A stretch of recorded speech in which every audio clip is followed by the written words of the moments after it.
Nesta crônica de sexta, a protagonista é a graça presidencial.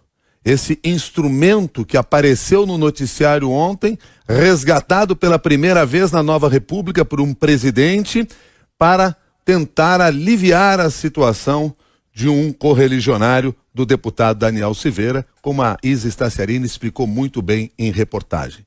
Para entender o que a Constituição fala sobre este assunto, nós convidamos a advogada Vera Chemin, advogada constitucionalista, mestre em administração pública, e a Bianca Santos e eu temos a oportunidade de conversar com Vera Chemin agora ao vivo no Jornal da CBN.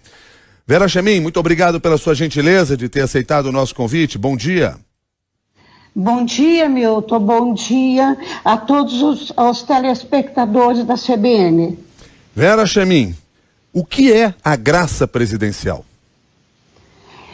Então, nós estamos ressuscitando esse instituto aí, né, da graça presidencial, que na verdade é um gênero do qual o indulto, por exemplo, é uma espécie, né, que foi, no caso aí, concedido ao deputado o chamado indulto individual. Então, a graça, que a gente chama graça presidencial, é uma espécie de uma indulgência concedida pelo presidente da República, que nesse caso tem um amplo poder discricionário para perdoar total ou parcialmente, para extinguir a punibilidade do condenado. Então, já aproveito para dizer que a graça, ela extingue a punibilidade, mas não extingue o crime. E eu já explico daqui a pouco por quê. Mas, enfim, então, retornando, a graça seria, então, um benefício de natureza individual, ou seja, direcionado a uma pessoa determinada pelo presidente da República. Vera Chemin, Bianca falando agora, eu gostaria de saber da senhora se surpreende a forma como esse instrumento foi usado no momento em que a decisão do Supremo não estaria ainda executável, né, por causa de embargos, de recursos. Bom dia, Bianca, tudo bem? Bom dia, tudo bem. Então, Bianca, a gente tem a possibilidade de utilizar a graça, ou melhor dizendo, o presidente da República tem a possibilidade de usar a graça tanto antes do trânsito em julgado, no caso aí do acordo condenatório, que trata-se do Supremo Tribunal Federal, como também depois do trânsito em julgado do acordo condenatório. Então, nesse caso, ele, obviamente, tinha interesse em acelerar a edição desse decreto e aproveitou-se da decisão do Supremo Tribunal Federal para, de imediato, conceder a graça ao condenado, né? E ao que parece pelo decreto, essa graça, ela tem uma abrangência total, ou seja, ela extinguiria toda a punibilidade do condenado com relação aos crimes que lhe foram imputados e, por consequência, aí há um questionamento nesse sentido, né, das demais sanções impostas a condenados, que seria a multa e, obviamente, as sanções de natureza política, que é a suspensão dos direitos políticos e a perda do mandato, que também é uma outra questão que a gente pode também, que também vai polemizar um pouco, porque vai direcionar as competências do Poder Legislativo relativamente à do Poder Judiciário, A senhora fez uma diferenciação agora há pouco na primeira fala sua entre extinguir a pena e não o crime. A senhora podia explicar? Com certeza.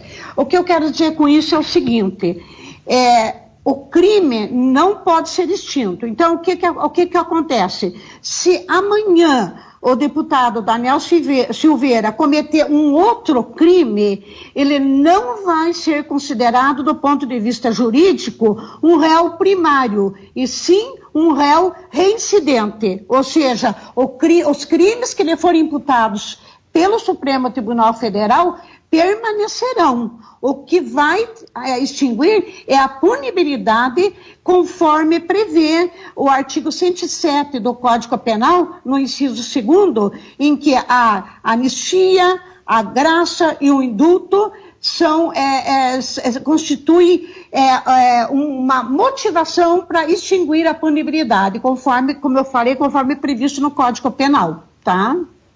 E após essa graça do presidente, quais podem ser os próximos passos do STF na tentativa de fazer valer o Poder Judiciário?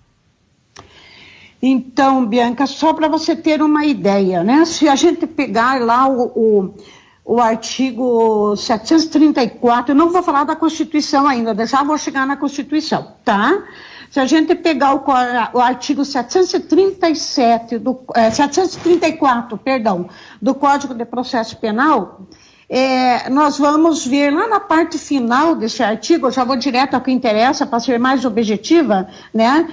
Que a graça ela pode ser concedida pelo presidente da República, porque independentemente de qualquer procedimento burocrático, legal, porque ele tem a faculdade de concedê-la espontaneamente, ou seja, nesse caso, e tal qual ocorre em várias jurisprudências do Supremo Tribunal Federal, a liberdade em conceder a graça ou indulto é ampla do presidente da República, conforme prevê o próprio inciso 12 do artigo 84 da Constituição Federal. Então, nós temos lá que compete privativamente ao presidente da República conceder indultos. Então, a Constituição fala somente em indultos, tá? E, por outro lado, nós temos aí uma única restrição, já vou chegar no Supremo Tribunal Federal, tá?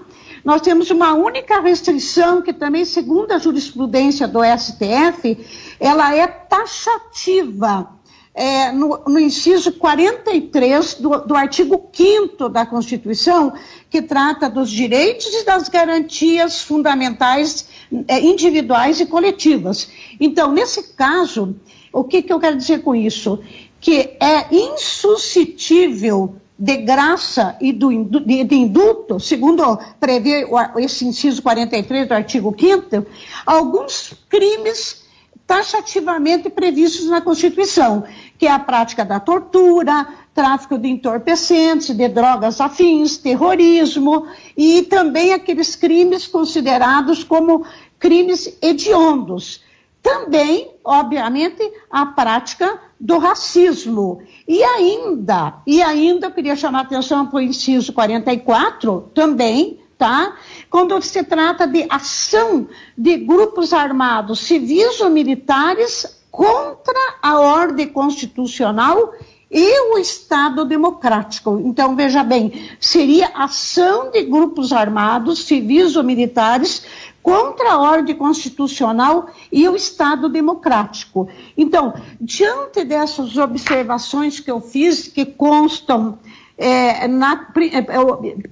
principalmente na Constituição Federal, né, e cujos crimes são taxativamente previstos ali e que são insuscetíveis de graça e indulto, a rigor, né, a princípio, o deputado Daniel Silveira não se enquadraria nesses crimes, tá? Então, por consequência, a princípio não haveria nenhum tipo de restrição para se anular esse decreto, para se considerar esse decreto inconstitucional, pelo menos ao se fazer uma interpretação literal de cada dispositivo da Constituição.